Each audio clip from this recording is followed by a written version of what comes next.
Che cosa significa felicità per te? Ciao e benvenuti al nostro podcast, care ascoltatrici e cari ascoltatori. Prima di iniziare, spieghiamo in breve perché facciamo questo podcast. Vogliamo praticare l'italiano, condividere storie e usare parole semplici insieme. Esatto, potete ascoltare, imparare e, speriamo, divertirvi un po'. Il nostro tema di oggi è la felicità. Una parola grande, vero? Sì, decisamente. Abbiamo scelto la felicità perché tutti ci pensano. Alcuni la cercano, altri la trovano, altri ancora si chiedono che cosa sia. Parlo spesso di felicità con i miei corsisti. Dicono che felicità è capire una nuova frase italiana. Lo trovo bello. Ma che cosa significa felicità per te, Giulia? Per me la felicità è calda, come il sole sulla pelle. È quieta ma forte. Bella descrizione. Sento spesso felicità quando pedalo nel bosco. L'aria profuma di fresco, cantano gli uccelli e io rido. Interessante. Quindi la felicità ha molte forme. Già, e proprio per questo è difficile da definire. Forse la felicità è un mix di sensazione, momento e atteggiamento. Ottimo punto. Oggi vogliamo guardare diversi ambiti legati alla felicità. Amicizia, salute, amore, famiglia, libertà e perfino gli animali. Sembra un viaggio lungo. Esatto, andiamo passo dopo passo. Sono curiosa di sapere se alla fine troveremo una risposta. Forse non c'è una risposta, ma tante piccole risposte. Vero, e ogni persona ha la sua definizione. I nostri ascoltatori potranno poi riflettere su cosa sia felicità per loro. Scriveteci i vostri pensieri, ne saremo felici. Prima di andare più a fondo, una piccola domanda per te. Perché pensi che la felicità sia così importante oggi? Perché la vita è veloce, piena di notizie, lavoro e stress. La felicità dà forza e calma. La penso allo stesso modo. Se capiamo cosa ci rende felici, possiamo vivere meglio. E forse possiamo aiutare gli altri a trovare la loro felicità. Questo è un bell'obiettivo per l'episodio di oggi. Allora, cominciamo e parliamo di amicizia. Prima di cambiare, racconta un piccolo evento che ti ha dato felicità di recente. Volentieri, è successo ieri a lezione. Uno studente è riuscito a pronunciare correttamente una lunga parola italiana. Il suo volto si è illuminato e tutta la classe ha applaudito. In quel momento ho sentito vero orgoglio e gioia. Suona meraviglioso. Il mio ultimo momento felice è stato una tazza di cioccolata calda dopo una corsa fredda. Ero sul balcone, ascoltavo la pioggia e tutto sembrava pacifico. Si vede che la felicità può essere piccola o grande. Esatto, importante per chi ci ascolta. La felicità non deve essere costosa o lontana. Giusto, può essere nascosta nella vita quotidiana. Forse la scoprite respirando consapevolmente o sorridendo a qualcuno. Oppure imparando una nuova parola e sentendovi sicuri. Vogliamo quindi mostrare quanto sia varia la felicità. E lo faremo passo dopo passo, in modo rilassato. Prima di immergerci davvero, vi ricordiamo il nostro livello linguistico. Parliamo lentamente e usiamo parole semplici. Se qualcosa è troppo veloce, ascoltate di nuovo quel punto. Ora però basta spiegazioni. Luca, sei pronto per il primo grande tema, l'amicizia? Assolutamente, non vedo l'ora. Ma prima facciamo un respiro profondo, così tutti si rilassano. Ottima idea, un bel respiro profondo, cari ascoltatori. Bene, allora partiamo subito con amicizia e felicità. Via, restate con noi. Amicizia e felicità. Bene, ora entriamo nel nostro primo tema, l'amicizia. Adoro questo tema, anche se sono timida.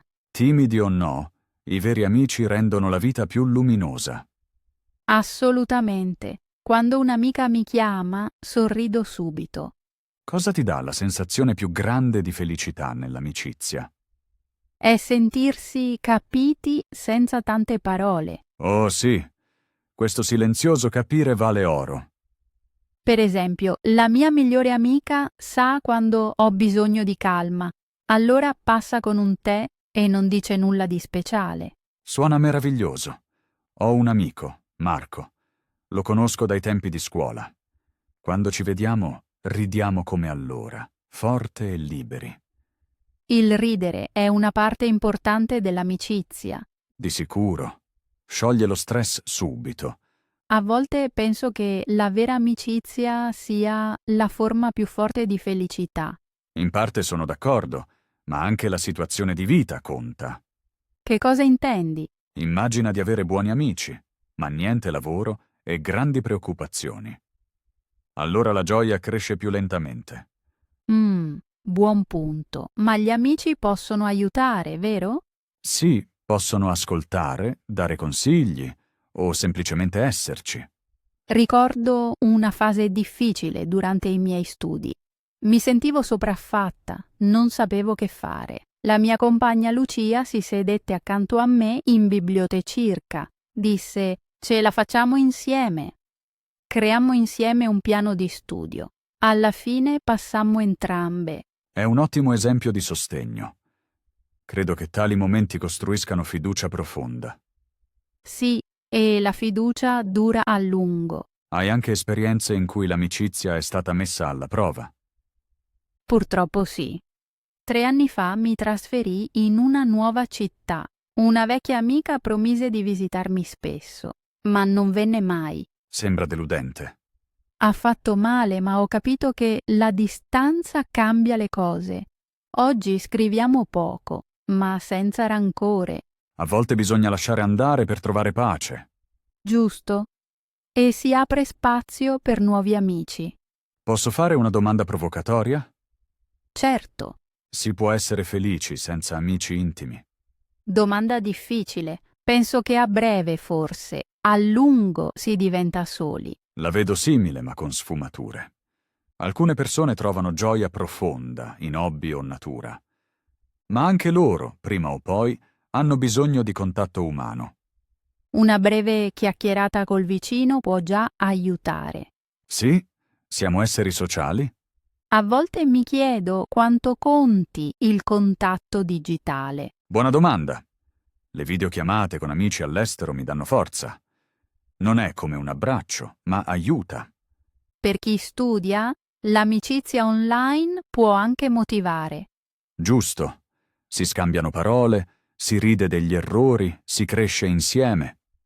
Vedo ogni giorno come i partner di tandem creano legami stretti subito. Forse il segreto sta negli obiettivi comuni. Obiettivi comuni uniscono subito. Una squadra di calcio, un gruppo di studio, una band. O semplicemente 2 persone che amano il caffè. Ho un piccolo rito. Ogni venerdì incontro 2 colleghi nella stessa pasticceria. Parliamo della settimana, ridiamo degli intoppi. Dopo mi sento leggero. I rituali danno sicurezza e gioia. Cari ascoltatori, avete anche voi rituali di amicizia?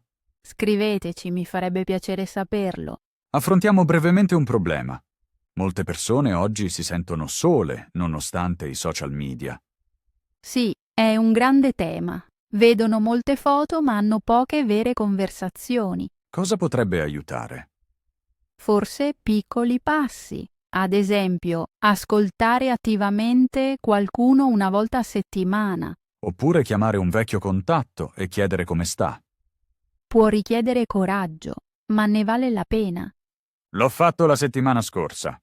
Ho chiamato un compagno di università che non sentivo da 10 anni. Era sorpreso, ma anche felice. Ora siamo di nuovo in contatto. Bello sentirlo. A volte basta un primo passo. Credi che l'amicizia resti sempre uguale? No, cambia, come cambiamo noi. E va bene così. Finché ci sono rispetto ed onestà. Credo che abbiamo dato una buona panoramicirca. Sì, abbiamo parlato di risate, sostegno e fiducia. E anche delle difficoltà.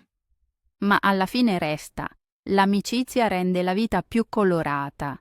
Direi che è un bel riassunto comune. Sono d'accordo. La salute come base. Passiamo al nostro prossimo tema importante. La salute. Sì, per molti la salute è la base della felicità. Senza un corpo in forma e una mente chiara, tutto diventa difficile. Ricordo un'influenza di 2 anni fa. Ero a letto, avevo febbre e non potevo lavorare. In quel momento capii quanto vale la semplice salute. Oh sì, la malattia rende la vita quotidiana subito pesante. Allo stesso tempo impariamo a essere grati quando torniamo a camminare. Per me, 3 mesi fa era il ginocchio. Sono caduta, la gamba si è gonfiata e ogni scala era un monte. Oh no, sembra doloroso. Sì, ma la fisioterapia ha aiutato e oggi corro di nuovo brevi tratti. Questa esperienza ha cambiato la tua idea di felicità? Moltissimo. Ho capito che devo curare il mio corpo, non solo usarlo. Quindi più sonno, meno zucchero e pause regolari. Sembra sensato. E la salute mentale come va per te? È un grande tema a scuola. Molti studenti sentono pressione a parlare un italiano perfetto. Cerco di mostrare loro che gli errori sono normali. Questo toglie stress e porta perfino gioia. Hai tu stessa strategie contro lo stress? Sì, medito ogni mattina per 5 minuti. Solo 5 minuti, ma aiuta molto. Respiro a fondo, osservo i pensieri e li lascio andare.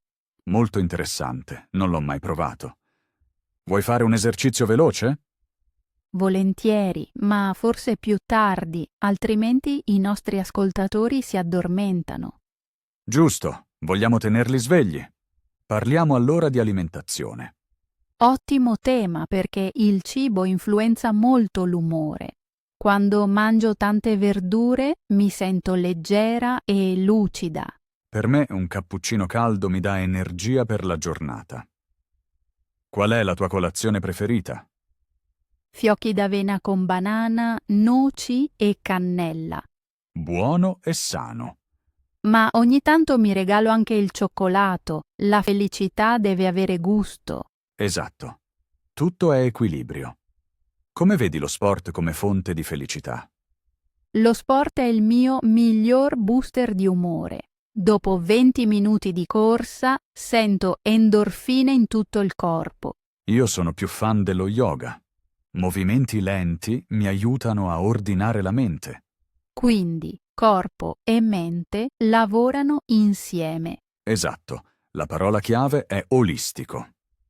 Mi chiedo, si può essere felici nonostante la malattia? Sì, penso che sia possibile, ma in modo diverso. Vuoi spiegare? Quando il corpo soffre, l'attenzione può andare a piccole gioie. Un buon libro, una visita gentile, musicirca. Quindi la felicità sta nella gratitudine consapevole. Esatto, e nell'accettazione. Accettazione, parola grande, ma utile. Mia nonna è stata ammalata a lungo, eppure rideva ogni giorno per piccole battute. Questo mostra che la felicità può vivere anche con il dolore. Impressionante, diceva sempre: ogni respiro è un regalo. Parole belle, che restano. Cari ascoltatori, forse ora pensate alla vostra salute. Cosa vi fa bene? Di cosa avete più bisogno? Scriveteci i vostri consigli, impariamo volentieri. Credo che abbiamo coperto bene la base. Sì, la salute come fondamento ora è chiara. Vuoi che riassuma brevemente la nostra conversazione? Molto volentieri, aiuta a capire. Amore e coppia. Bene, dopo la salute arriva un tema molto emozionante: l'amore. Mi batte già il cuore. L'amore è grande, bello e anche complicato. Giusto. Un partner può portare molta felicità, ma anche nuove preoccupazioni. Una volta ero molto innamorata. Tutto sembrava leggero. Vuoi raccontare di più? Volentieri. Ci siamo conosciuti in un parco. Lui dava da mangiare alle anatre. Parlavamo di musica, ridevamo tanto. Dopo 3 settimane eravamo una coppia. Suona romantico. Lo era. Ma dopo un anno ci siamo lasciati. Obiettivi diversi. Fa male, ma succede a molti. Sì, e ho imparato. La felicità viene anche da dentro. Importante. L'amore deve completare, non salvare. Esatto. Che cosa significa per te l'amore? Per me l'amore è fiducia, vita quotidiana condivisa e però libertà. Un mix interessante. Hai un esempio? La mia compagna ed io amiamo viaggiare, ma anche separati. Lei visita amiche, io faccio giri in bici. Poi ci raccontiamo tutto. Così resta curiosità. Bel modello. Grazie. Abbiamo anche regole. Parlare sinceri, niente segreti. La comunicazione aperta evita malintesi. Già. E contano i piccoli gesti. Un biglietto sul frigo fa miracoli. Oh sì, scrivo spesso piccoli fogli con smiley. L'amore però può anche fare paura. Si diventa vulnerabili. Vero. Si mostra il vero io. Hai mai avuto paura della vicinanza? Sì? Dopo la rottura mi serviva tempo. Non volevo nessuno vicino. Come hai superato ciò? Ho parlato con amiche, fatto terapia, scritto un diario. Piano piano mi sono riaperta. Coraggioso. Molti reprimono i sentimenti. Reprimere non aiuta. I sentimenti vogliono essere visti. Pensi che la vera felicità richieda un partner?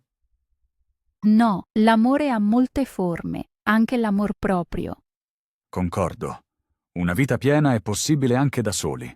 Ma la coppia può approfondire la felicità. Sì, una torta divisa è più buona. Bella frase. In classe com'è? Gli studenti chiedono spesso parole d'amore. Oh sì. Vogliono subito frasi come ti amo. Certo, la lingua dell'amore è universale. Esercitiamo anche i complimenti. Per esempio, il tuo sorriso è bello. Alza l'umore.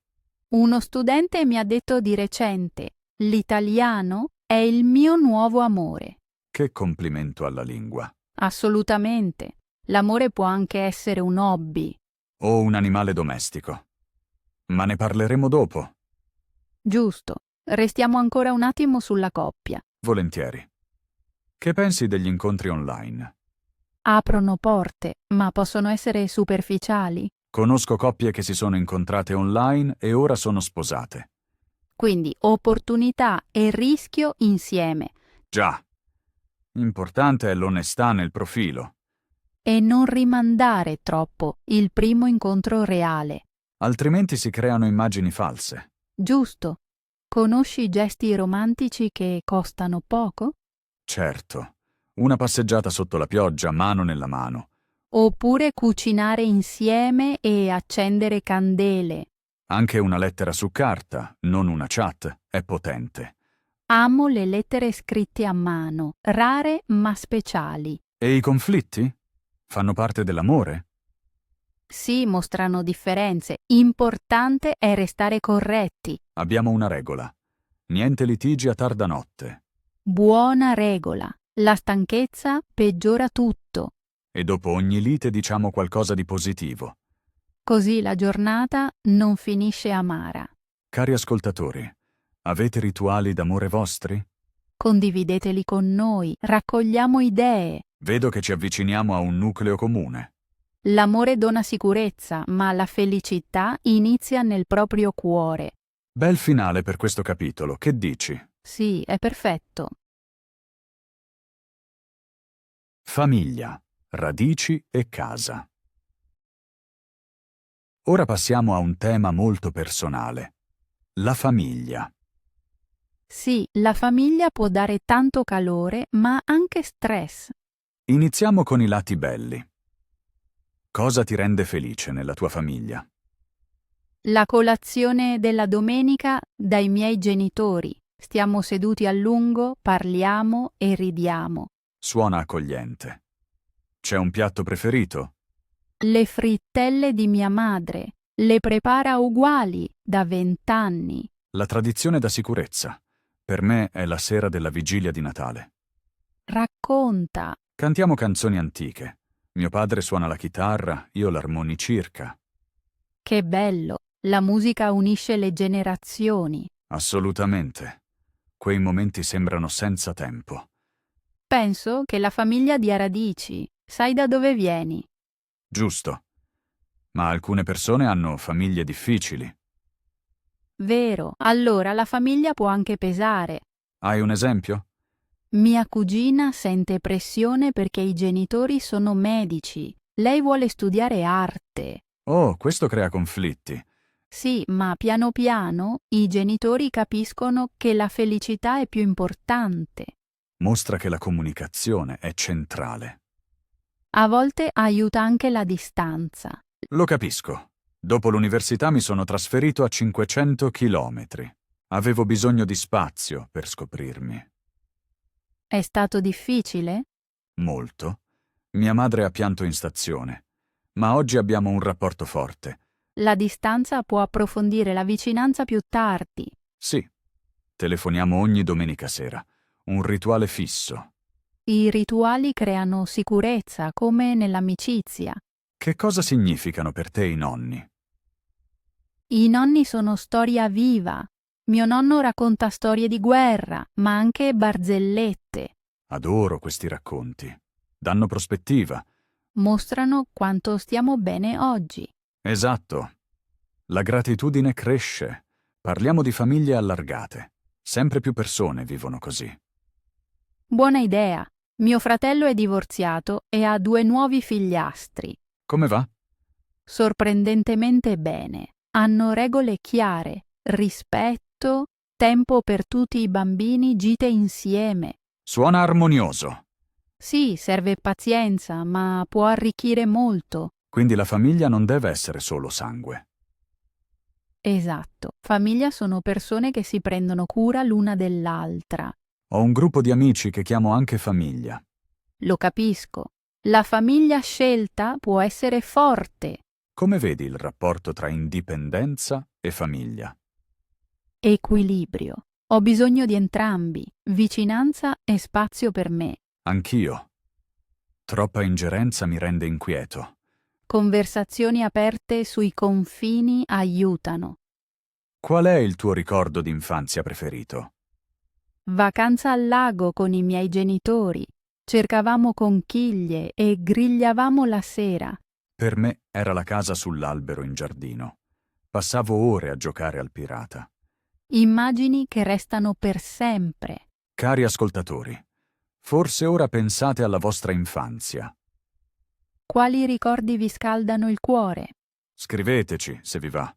Affrontiamo anche temi difficili, per esempio la perdita. Sì, purtroppo la perdita fa parte. Mio nonno è morto l'anno scorso. Ero triste, ma anche grato per il tempo con lui. Il lutto mostra che c'era amore. Ben detto. La famiglia ci plasma anche dopo l'addio.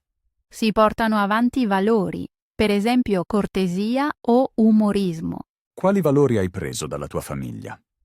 puntualità e ascolto. Io l'ottimismo, chiaro da mio padre. Si sente. Grazie. A volte i valori sono pesanti. Per esempio forte pressione a riuscire. Allora bisogna trovare nuove strade. Già. Creare tradizioni proprie. Come potrebbe essere? Per esempio, invece della visita obbligatoria a Pasqua, una corsa in città insieme. Suona moderno. Oppure cucinare insieme in video quando si vive lontano.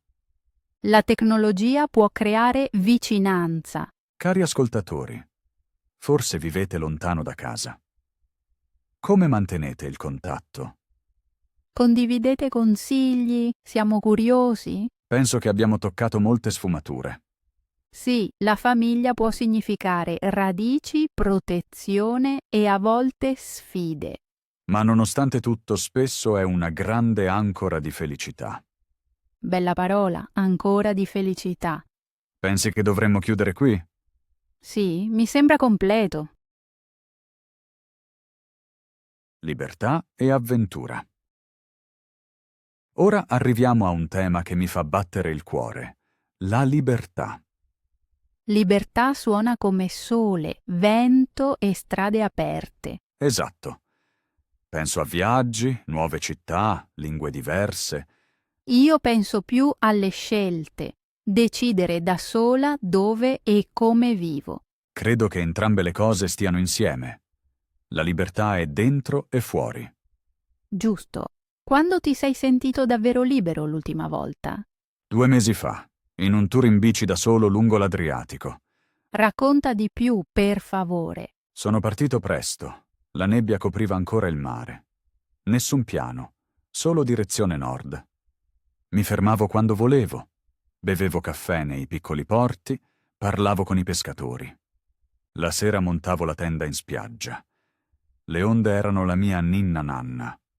Sembra da sogno. Ti sei sentito solo? No, mi sentivo unito a tutto. Il cielo ampio bastava come compagnia. Ammiro il tuo coraggio. Io viaggio volentieri, ma di solito con amici. Viaggiare insieme può dare libertà, solo in modo diverso.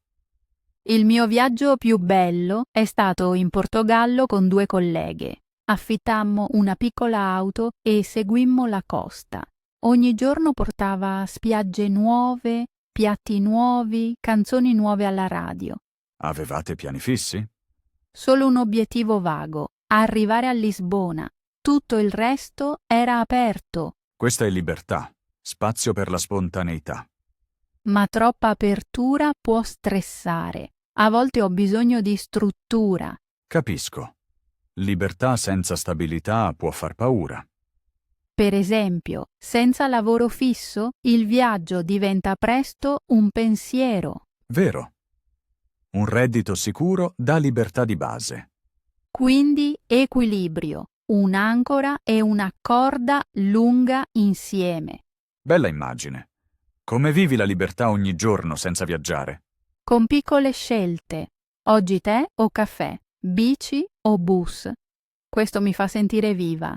Io cambio spesso percorso di corsa. Strade nuove portano pensieri freschi. Anche il lavoro può dare libertà. Creo le lezioni in modo creativo. Posso lavorare part-time da casa. Risparmio tempo di viaggio e respiro.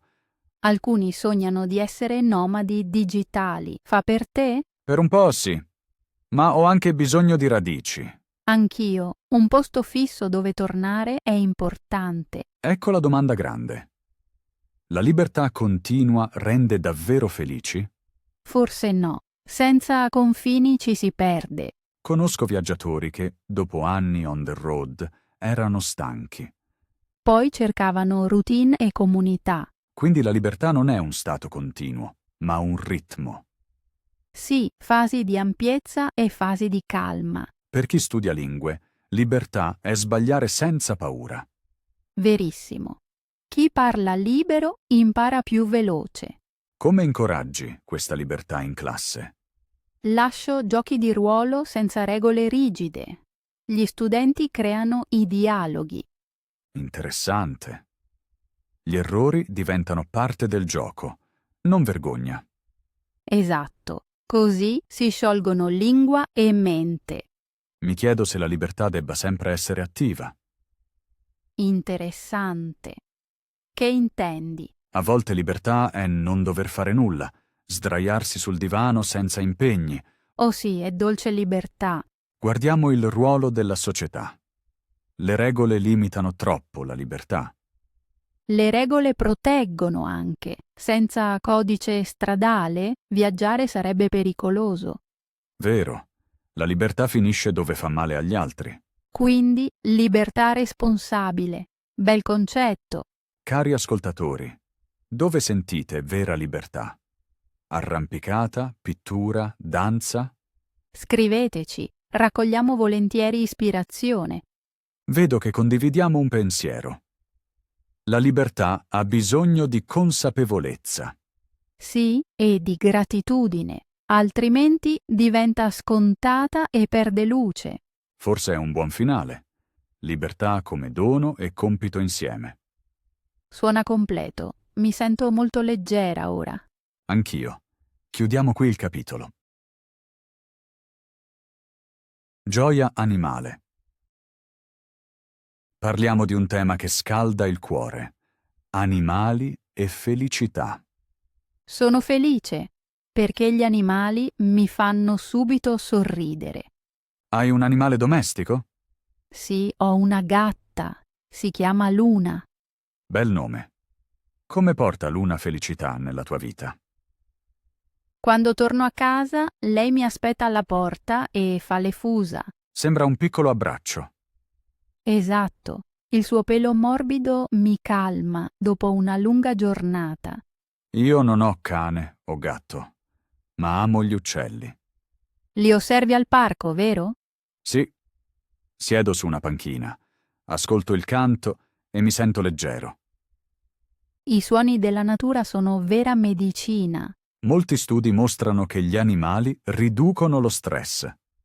Lo sento subito quando Luna dorme sulle mie ginocchia. Esistono anche cani da terapia per gli ospedali. Ho letto che i pazienti sorridono di più quando passa un cane. Un mio amico lavora in una casa di riposo con un cane terapeuta. Gli anziani aspettano ogni settimana solo quell'incontro. Questo mostra la forza del legame uomo-animale. Ma gli animali portano anche responsabilità. Sì, cibo, veterinario, tempo per giocare. Non bisogna sottovalutarlo. Molti adottano animali d'impulso e poi capiscono che è lavoro. Alcuni finiscono nei rifugi e questo mi rattrista. Anche a me. Bisogna pensarci bene prima. Hai preso Luna da un rifugio? Sì, è rimasta lì 6 mesi. Ora sembra di nuovo viva. Brava, le hai dato una nuova casa. Lei lo restituisce con ogni fusa. Da bambino avevo un porcellino d'India, si chiamava Turbo. Nome veloce. Turbo correva sempre in tondo, era divertente. Lo accarezzavi spesso? Sì, e lui squittiva di gioia. Quel ricordo mi scalda ancora. Infanzia e animali restano nel cuore. Alcune persone temono gli animali. Come aiutare? Avvicinarsi piano, prima guardare, poi mostrare la mano con calma. La pazienza è importante, per uomo e animale. In classe parlo spesso di animali domestici. Gli studenti si aprono subito. Già, molti mostrano foto dei loro cani o pappagalli. Questo rompe subito il ghiaccio. Chiedo spesso, cosa dice il vostro animale sul vostro paese? Per esempio, renne in Norvegia o elefanti in Thailandia. Gli animali uniscono cultura e sentimento. Esatto. E insegnano empatia. Che intendi?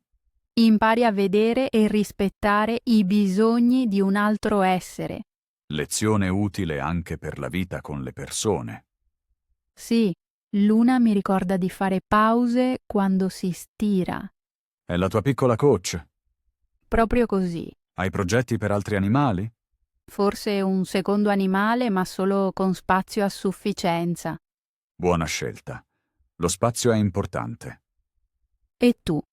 Ti immagini con un animale? Forse un cagnolino che corre con me. Perfetto per la tua vita attiva. Sogno un border collie. Questi cani amano muoversi. Dovresti però dedicargli molto tempo. Sì, ci sto ancora pensando. Cari ascoltatori, avete animali? Come vi rendono felici? Condividete le vostre storie, ne siamo molto felici. Basta anche una foto mentale. Non serve possedere l'animale. Per esempio una visita allo zoo o un uccello sul davanzale. O guardare un cavallo in un prato. Basta per un sorriso. Abbiamo mostrato che gli animali sono grandi fonti di felicità. Sì, purché si prenda sul serio la responsabilità. Vuoi dire l'ultima frase?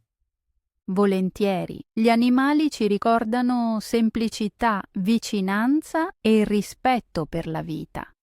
Conclusione splendida. Chiudiamo qui questo capitolo animale. Ripasso comune.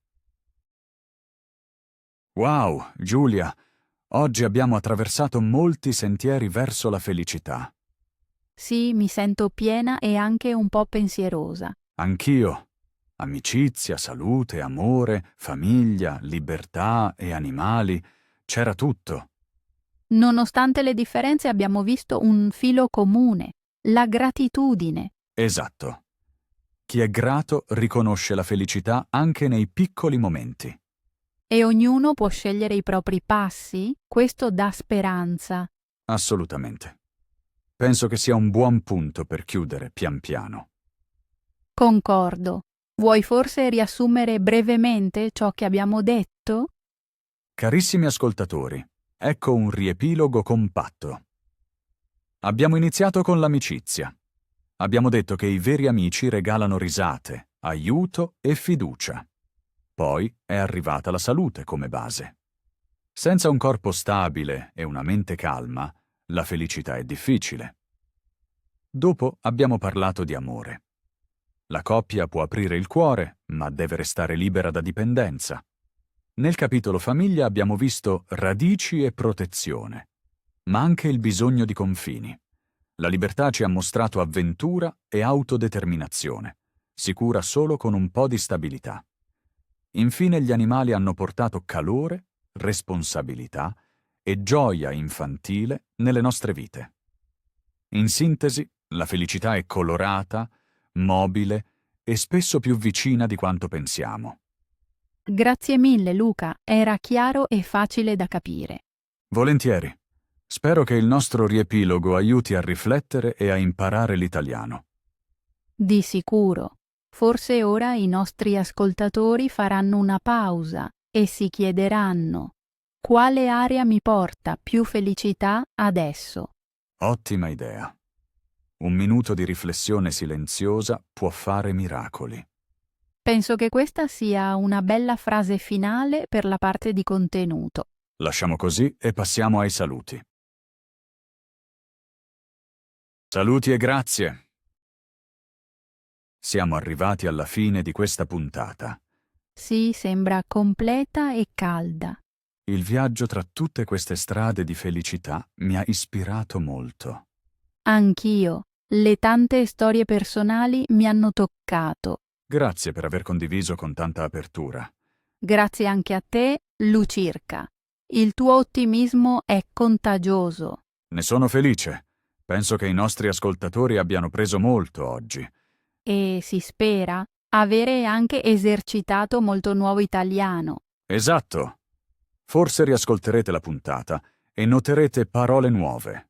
Oppure ci scriverete quale idea vi è piaciuta di più.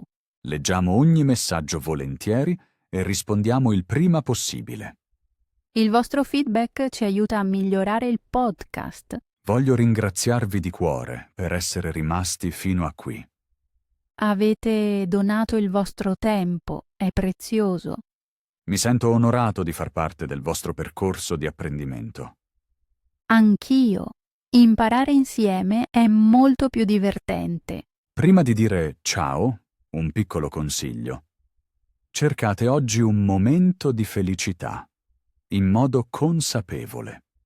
Magari un respiro profondo, una canzone o un rapido sguardo al cielo. Annotate quel momento, magari in un diario. Così la felicità cresce piano, passo dopo passo. Giulia, è stato di nuovo un piacere parlare con te. Il piacere è tutto mio, Lucirca. Allora diciamo arrivederci e auguriamo a tutti una splendida giornata. Abbiate cura di voi e restate curiosi. Alla prossima puntata, state bene. Ciao e grazie per l'ascolto. Eco finale e piccolo compito. Prima di spegnere davvero i microfoni, abbiamo ancora un piccolo compito per voi. Esatto, la chiamiamo nota di felicità. Prendete oggi un foglio di carta o il vostro telefono. Scrivete 3 cose che vi hanno reso felici. Possono essere momenti minuscoli. Un ciao gentile, un tè caldo, una canzone. Poi traducete le 3 frasi in italiano al meglio che potete. Se vi serve un dizionario, usatelo, ma provate prima da soli.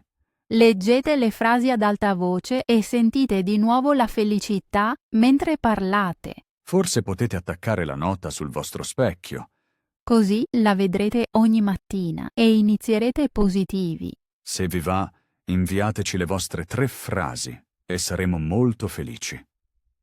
E niente paura, gli errori sono benvenuti, mostrano che state imparando. Questa era la nostra ultima piccola sorpresa per oggi.